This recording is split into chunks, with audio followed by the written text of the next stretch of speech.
बिस्मिल्लाहिर्रहमानिर्रहीम। I am professor Abid Umar from Grip institute Multan. देखो बेटा, बायोमॉलिक्यूल का यूनिट जो है वो हम स्टडी कर रहे थे, जिसमें हमने इंट्रोडक्शन ऑफ प्रोटीन पढ़ लिया था। आज जो है वो हम पढ़ेंगे 4 लेवल ऑफ प्रोटीन स्ट्रक्चर। देखो बेटा, बड़ा इंपॉर्टेंट टॉपिक है, इसके अंदर बहुत सारी बातें हैं जो हमने जो है बेटा जिनका कॉन्सेप्ट जो है वो लेना है। देखें, 4 लेवल ऑफ प्रोटीन में अगर हम बात करें तो सबसे पहले हम प्रोटीन के स्ट्रक्चर के हवाले से थोड़ी सी बात कर रहे थे, फिर हम इसके लेवल्स की तरफ भी जाते हैं। देखें, प्रोटीन जो होती है ना, प्रोटीन आप जानते हो कि प्रोटीन स्पेसिफिक होती है। क्या होती है? स्पेसिफिक होती है। अब इसका स्पेसिफिक नेचर बेसिकली जो है वो किस वजह से होता है? पहली जो चीज होती है वो उसमें होती है नंबर ऑफ अमाइनो एसिड्स, कि कोई भी प्रोटीन मखसूस नंबर ऑफ अमाइनो एसिड के ऊपर जो है वो मुश्तमिल होगी। इसी तरह दूसरी जो चीज होती है बेटे वो होती है सीक्वेंस ऑफ अमाइनो एसिड, कि किसी भी प्रोटीन में दूसरी जो बात बड़ी इंपॉर्टेंट होगी वो उसके अंदर सीक्वेंस होगी, उसकी तरतीब होगी, आप उसमें कोई रद्दोबदल नहीं कर सकते। अब तीसरी एक और चीज भी आ जाती है जो कहलाती है shape of protein. Her protein की एक मखसूस शेप होती है, ठीक है ना, और ये भी मखसूस होती है, ख़ास होती है, इसमें भी कोई रद्दोबदल नहीं आ पाता। तो प्रोटीन डी नेचर होती है तो उसकी शेप बदल जाती है। तो ये चीज़ें हैं जो कि प्रोटीन को स्पेसिफिक बनाते हैं। और ये जो है बेटा, ये कंट्रोल कौन करता है? ये कंट्रोल करता है डीएनए। डीएनए में जो न्यूक्लियोटाइड की अरेंजमेंट होती है, वो किसी भी प्रोटीन में अमाइनो एसिड की अरेंजमेंट क्या होगी, उसकी नंबर्स कितने होंगे, वो सारी की सारी बातें डीएनए में मौजूद न्यूक्लियोटाइड्स के अंदर ये सारी इंफॉर्मेशन महफूज होती है। ये वो इंफॉर्मेशन राइबोसोम को प्रोवाइड करता है और राइबोसोम उसके अकॉर्डिंग और उतनी तादाद में अमाइनो एसिड को जोड़कर प्रोटीन जो है बेटा वो बना देता है। ये इसकी बेसिक बात थी। चलें अब इसके लेवल्स की तरफ हम आ जाते हैं। देखें, सबसे पहला इसका लेवल होता है बेटा प्राइमरी स्ट्रक्चर। अब ये जो प्राइमरी स्ट्रक्चर होता है ना, ये लीनियर स्ट्रक्चर होता है। लीनियर का मतलब है कि इसकी चेन बिल्कुल स्ट्रेट होती है। ठीक हो गया? मसलन मैं आपको बताता हूं, देखें फॉर एग्जाम्पल, ये एक अमाइनो एसिड की एक चेन होगी, 1 अमाइनो एसिड, 2 अमाइनो एसिड, 3, ऐसे ही ये तरतीब से अमाइनो एसिड बनते जाएंगे। ठीक है ना, ये बहुत सारे अमाइनो एसिड ऐसे, ये लीनियर अमाइनो एसिड अटैच किया हुआ। इसके एक साइड के ऊपर अमाइनो ग्रुप और दूसरे साइड के ऊपर कार्बोक्सिल ग्रुप होगा, ये फिक्स होता है। ठीक है ना, ये जो चेन है ना बेटा, ये बिल्कुल लीनियर चेन है, ये प्राइमरी स्ट्रक्चर है। This will call the primary structure. Straight form के अंदर ये पाया जाता है, इसको प्राइमरी स्ट्रक्चर कहा जाता है। ठीक है ना। अब इसकी एग्जांपल में बेटा आपकी बुक के अंदर यहां पर लिखा हुआ है कि जनाब जो इंसुलिन होती है वो आपको प्राइमरी स्ट्रक्चर देती है। इसकी 2 चेन होती हैं, एक होती है अल्फा चेन और एक होती है बीटा चेन। अल्फा चेन जो है बेटा वो बनी होती है 21 अमाइनो एसिड की, और जो बीटा चेन होती है वो 30 अमाइनो एसिड की बनी होती है। अल्फा चेन और बीटा चेन को याद करने का एक फार्मूला बताता हूँ। अल्फा चेन हमेशा स्मॉल होती है और बीटा चेन जो होती है वो हमेशा लार्ज होती है। जो लार्ज चेन होती है उसको बीटा बोलते हैं और जो स्मॉल चेन होती है वो अल्फा बोलते हैं। इसी तरह जैसे हम बात कर रहे थे हेमोग्लोबिन की, हेमोग्लोबिन के अंदर 574 अमाइनो एसिड होते हैं। इस 574 अमाइनो एसिड में 2 चेन होती है अल्फा, जिसमें होते हैं 141 अमाइनो एसिड हर अल्फा चेन में। इसी तरह इसकी जो बीटा चेन होती है उसमें 146 जो है बेटा वो अमाइनो एसिड्स होते हैं। फिर यहाँ पे लिखा हुआ है सिकल सेल एनीमिया। जैसे मैंने कहा कि कोई भी अरेंजमेंट नहीं बदल सकती, आप चेंज नहीं कर सकते। अब सिकल सेल एनीमिया में क्या होता है ये बाद में मैं आपको बताता हूँ। देखिए, फर्ज कर लें ये आपके पास चेन है मौजूद, ये आपके पास चेन है। अब अगर इस चेन में आप ये देख रहे हो कि फर्ज कर ले यहां पर एक अमाइनो एसिड है, this will call the glutamic acid. ये ग्लूटामिक एसिड है, और इस ग्लूटामिक एसिड की जगह पर अगर फर्ज कर ले यहां आ जाता है विलाइन, ये भी एक अमाइनो एसिड है, ये रिप्लेस कर देता है। बस इसको ग्लूटामिक एसिड की जगह पर विलाइन आ जाता है, बस ये रिप्लेसमेंट होती है, सब्स्टिट्यूशन आप इसको कह लेंगे, ये इधर चला जाएगा तो ये रिप्लेसमेंट हो जाएगी। इस रिप्लेसमेंट से क्या मसला होता है कि सिर्फ सीक्वेंस में एक अमाइनो एसिड के सीक्वेंस में थोड़ा सा रद्दोबदल आया, ये असल में इसकी वजह होती है डीएनए में म्यूटेशन। मैंने कहा था ना कि डीएनए के जो न्यूक्लियोटाइड की अरेंजमेंट होती है वो कंट्रोल करते हैं, तो डीएनए में म्यूटेशन आती है तो उसकी वजह से ये सीक्वेंस में रद्दोबदल आता है, ग्लूटामिक एसिड की जगह पर विलाइन आ जाता है। उससे क्या होता है बेटा, उससे ये होता है कि जो नॉर्मल जो आरबीसी होता है, आप जानते हो कि जो नॉर्मल आरबीसी है उसकी शेप ऐसे एलिप्टिकल शेप होती है, ऐसे ये इस शेप में आरबीसी पाया जाता है। लेकिन जो जब ये विलाइन रिप्लेस करता है तो इसकी शेप जो है बेटा वो ऐसे सिकल शेप हो जाती है, ऐसे। This will call sickle shape. तो ये जो आरबीसी है वो जल्दी ब्रेक हो जाता है, जल्दी इसकी हाइड्रोलाइसिस हो जाती है, जिसकी वजह से बच्चे के अंदर एनीमिया हो जाता है और इस बीमारी को आप सिकल सेल एनीमिया का नाम देते हो। ये एक जेनेटिकल बीमारी होती है, ठीक है ना। तो यहाँ से हमें पता चल गया कि स्पेसिफिसिटी ऑफ एंजाइम कितनी मखसूस होती है। चलें आगे बात करते हैं। नेक्स्ट देखो बेटा, नेक्स्ट जो है ना, नेक्स्ट है हमारे पास सेकेंडरी स्ट्रक्चर। सेकेंडरी स्ट्रक्चर की अगर हम बात करें तो ये जो प्राइमरी स्ट्रक्चर होता है ये हमेशा प्रोटीन लीनियर फॉर्म में नहीं होती। जब इसमें मुख्तलिफ किस्म की बॉन्डिंग से इन्वॉल्व होती हैं तो इसमें बेंडिंग और ट्विस्टिंग आ जाती है, और बेंडिंग और ट्विस्टिंग की वजह से बहुत सारे स्ट्रक्चर्स बनते हैं। जैसे इसमें अल्फा हेलिक्स बनेगा और बीटा प्लेट बनेगा। अब ये कैसे होगा, ये कैसे होगा, ये बात मैं आपको समझाता हूँ। देखें, देखो बेटा, फर्ज कर लें जस्ट फॉर एग्जांपल ये वही अमीनो एसिड की अरेंजमेंट है।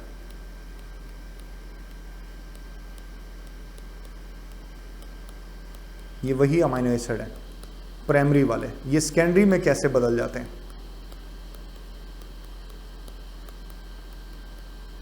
देखें ये है।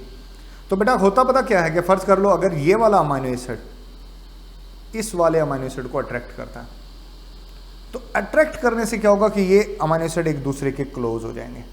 इनके क्लोज होने से क्या होगा, देखिए ये वाला अमीनो एसिड इसके अब क्लोज आ रहा है। ये दरमियान वाले जो अमीनो एसिड थे बेटे, ये जो हैं ये ऐसे ऊपर चले गए, ठीक है ना। तो इस वजह से यहां पर एक बेंडिंग आ गई, ठीक है ना, एक बेंडिंग आ गई। आप ये देख सकते हो बेंडिंग है, ये बेंडिंग कुछ यूं आ गई, है ना। ये जो बेंडिंग आई है, ये आई है due to the hydrogen bond, और ये इन दो के दरमियान में हाइड्रोजन बॉन्ड था।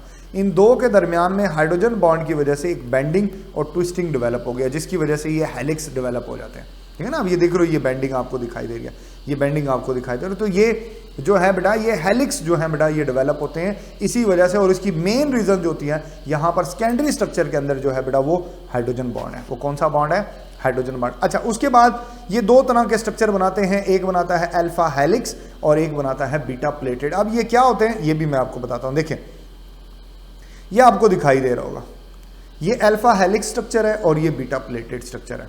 देखो बेटा, अल्फा हेलिक्स ये राइट हेलिक्स, ऐसे राइट हैंडेड हेलिक्स पाई जाती है, हमेशा लेफ्ट हैंडेड नहीं होती, हमेशा राइट हैंडेड हेलिक्स जो है बेटा ये पाई जाती है। This will call the alpha helix. और इसमें आपको ये आपको दिखाई दे रहा, this will be the hydrogen bond, ये आपको दिखाई दे रहा है। ये हाइड्रोजन बॉन्ड की वजह से ये हेलिकल स्ट्रक्चर जो है ये बन जाता है, ट्विस्टिंग फोल्डिंग आ जाती है। और इसी तरीके से हेलिक्स के साथ साथ बीटा प्लेटेड, ये बीटा प्लेटेड स्ट्रक्चर है, आपको ये दिखा रहा है शीट नुमा। ये ना कुछ फर्ज कर ले, मैं अपने हाथों से आपको समझाता हूँ। देखें, फॉर एग्जांपल ये शीट कुछ यूं पाई जाती है, ये कुछ यूं हेलिक्स होती है जी। यही हेलिक्स अगर यहाँ यूं आ जाती है, ये इस फॉर्म में आ जाती है, तो बेटा ये शीट बन जाती है, शीट बन जाती है। ये दो तीन भी ऐसे हो सकती हैं, तो ये शीट लाइक स्ट्रक्चर बन जाता है। इसको जो है वो आप बीटा प्लेटेड का नाम दोगे। क्या नाम दोगे, ये बीटा प्लेटेड। आप इसके अंदर भी आप देख सकते हो, ये आपको हाइड्रोजन बॉन्ड से दिखाई दे रहे हैं, ठीक है ना। ये हाइड्रोजन बॉन्ड की वजह से जो है बेटा ये होती है, हाइड्रोजन बॉन्ड की वजह से ये डेवलप होते हैं। चलें आगे मजीद बातें करते हैं इसी के बारे में। देखें, अब ये जो अल्फा हेलिक्स होती है ना, इसमें कहा जाता है कि एक हेलिक्स के अंदर, ये एक हेलिक्स है, this will be a single helix. एक हेलिक्स के अंदर जो अमीनो एसिड्स की तादाद होती है वो 3.6 है, ये आपको दिखाई भी दे रही है 3 अब ये 3.6 अमीनो एसिड क्या होता है, देखो ये बात भी आपको समझ आ जाएगी। चले मैं बताता हूँ। देखो बेटा, जब आप अमीनो एसिड की बात करते हैं ना, अमीनो एसिड की, देखें मैं एक अमीनो एसिड बनाने लगा हूँ, जस्ट फॉर एग्जांपल ये एक अमीनो एसिड है।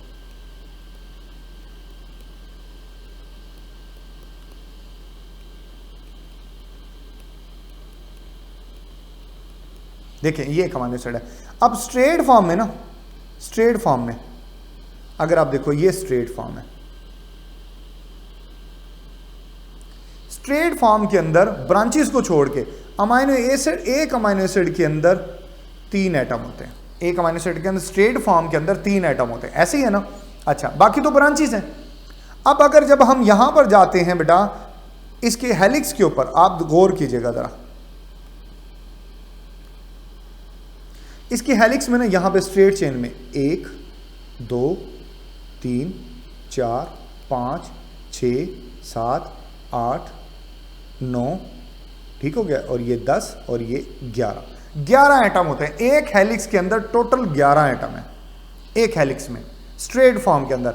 और एक अमाइनो एसिड के अंदर अभी हमने गिने कि कितने होते हैं 3, इन दोनों को आप डिवाइड करें तो ये जवाब निकल आएगा 3.6। तो एक हेलिक्स में क्योंकि 11 एटम पाए जाते हैं स्ट्रेट फॉर्म के अंदर ब्रांचेस को छोड़ के, और एक अमाइनो एसिड में 3 होते हैं, तो आप इसको बेटा अगर आप इसको डिवाइड करेंगे तो जवाब 3, मतलब चौथा अमाइनो एसिड पूरा नहीं होता, उसका कुछ हिस्सा इसके अंदर पाया जाता है। तो टोटल जो है बेटा वो 3.6 अमाइनो एसिड जो है वो पाए जाएंगे इसके अंदर, ठीक है ना। ये बात आपने याद रखनी, ये पिच वगैरह जो है ये आपके सिलेबस में गिवन है, इसलिए हम इसकी डिटेल की तरफ भी नहीं जाएंगे। चले आगे चलते हैं नेक्स्ट। अब नेक्स्ट जो स्ट्रक्चर होता है ना बेटा, बड़ा इंपॉर्टेंट स्ट्रक्चर है, this will be the tertiary structure. मतलब अगर और फोल्ड, पहले तो सिंगल फोल्डिंग हुई, फिर अगर और फोल्डिंग आ जाए, बार बार वो फोल्ड करें, तो वो एक ग्लोबुलर स्ट्रक्चर जो है बेटा वो डेवलप कर लेता है, जिसको टर्शियरी स्ट्रक्चर कहते हैं। बड़ा इंपॉर्टेंट स्ट्रक्चर होता है। इसके अंदर जो है बेटा हाइड्रोजन बॉन्ड के अलावा आयनिक बॉन्ड, हाइड्रोजन बॉन्ड भी होते हैं, आयनिक बॉन्ड भी होते हैं, डाइसल्फाइड बॉन्ड भी इसके अंदर पाए जाते हैं, और हाइड्रोफोबिक इंटरेक्शंस भी इसके अंदर होती हैं, ठीक है ना। अमाइनो एसिड का जो हाइड्रोफोबिक, जो वाटर इनसोल्युबल पार्ट होता है वो अंदर होता है, और हाइड्रोफिलिक पार्ट जो है वो बाहर होता है। इसलिए ये वर्ड लिखा हुआ है कि hydrophobic amino acid buried inside, क्योंकि लिक्विड के अंदर प्रोटीन मोस्टली ये वाटर सोल्युबल होती है, तो क्या होता है कि जो हाइड्रोफिलिक पार्ट होता है उसको बाहर रखा जाता है, और हाइड्रोफोबिक पार्ट को अंदर छुपा लेते हैं, क्योंकि उसने पानी में हल नहीं होना, उसमें पानी के साथ कांटेक्ट नहीं करना, ठीक है ना। तो ये चीज़ जो है बेटा वो इस तरीके से इसमें की जाती है। चल आगे चलेंगे। नेक्स्ट जो है बेटा क्वाटरनरी स्ट्रक्चर है। अब ये जो क्वाटरनरी स्ट्रक्चर होता है ना, 2 डिफरेंट पॉलीपेप्टाइड से, हेमोग्लोबिन के अंदर एक हेम होती है और एक ग्लोबिन होता है, जब ये दोनों इंटरेक्ट करती हैं तो 2 डिफरेंट तरह के पॉलीपेप्टाइड अगर आपस में इंटरेक्ट कर रही हैं तो ये कहलाती है क्वाटरनरी। इसलिए इसको ना ओलिगोपोलीमेरिक प्रोटीन कहा जाता है, मतलब ये ओलिगो स्ट्रक्चर होता है, जबकि वो होमोपोलीमर है। होमोपोलीमर मतलब एक ही तरह की चेन है सारी, लेकिन एक ही तरह के अमाइनो एसिड नहीं है। ये कभी भी एक ही तरह के, ये असल में प्रोटीन जो होती है ना, इसके ये वर्ड आ गया तो मैं बता देता हूँ, प्रोटीन हेट्रोपोलीमर होते हैं, क्योंकि एक ही तरह के अमाइनो एसिड नहीं जुड़ते। एक ही तरह के अगर अमाइनो एसिड जुड़ते तो ये होमोपोलीमर बन जाते हैं। प्रोटीन हमेशा हेट्रोपोलीमर होती है। कभी ऐसा नहीं हुआ कि एक प्रोटीन में सारे एक ही अमाइनो एसिड है, नहीं, मुख्तलिफ अमाइनो एसिड होते हैं, तो इसलिए हमेशा प्रोटीन हेट्रोपोलीमर होती है। अब मैं क्वाटरनरी प्रोटीन की बात कर रहा था। ये जो क्वाटरनरी प्रोटीन है बेटा, इसमें हाइड्रोफोबिक इंटरेक्शन होती है, आयनिक बॉन्ड होते हैं, हाइड्रोजन बॉन्ड और डाइसल्फाइड बॉन्ड, ये बॉन्ड इनको स्टेबल करते हैं। अब ये बॉन्ड किस किस तरीके से, मैं आपको बॉन्ड भी समझा देता हूँ।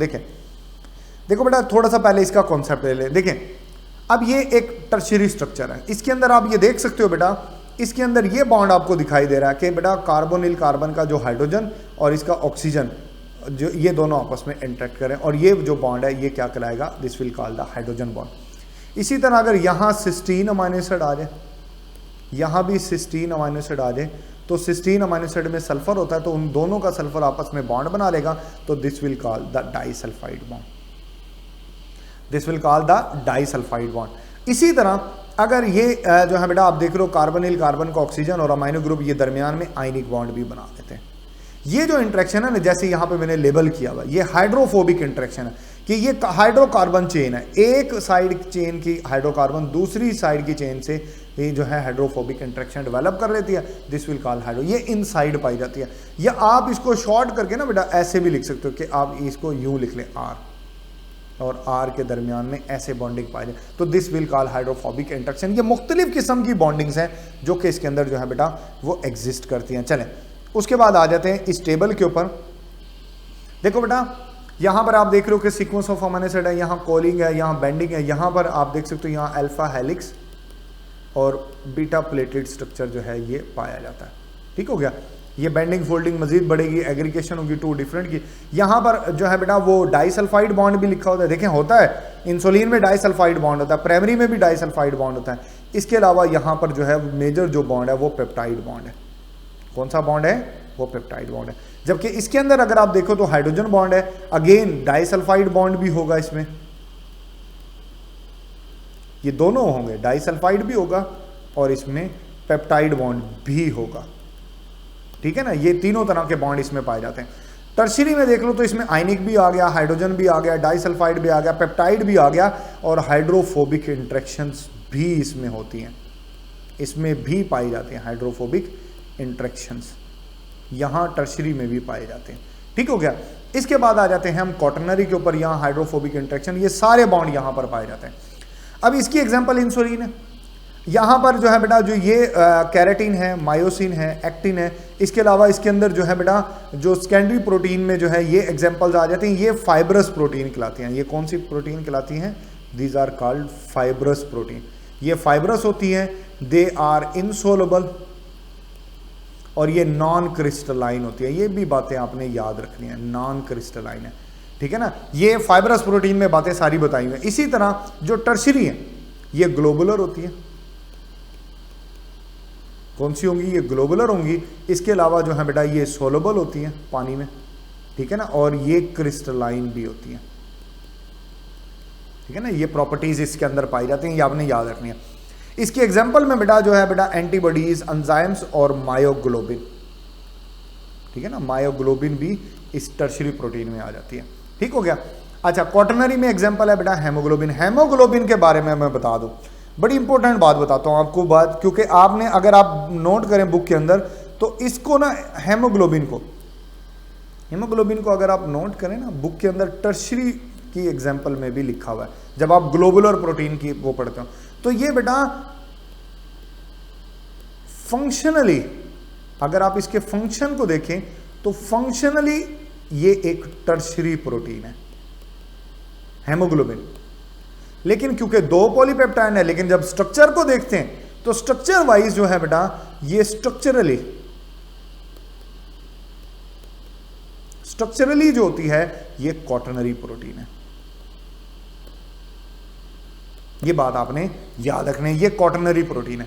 ये बेटा जो है वो प्रोटीन का टॉपिक हमारा यहाँ पर जो है वो मुकम्मल हो रहा है। आपके जहन में किसी किस्म का सवाल है आप ज़रूर पूछें, बहुत इंपॉर्टेंट टॉपिक है, आपने इसको बहुत अच्छे से मेमोराइज करना है। इंशाल्लाह यहीं से आगे फिर हम मज़ीद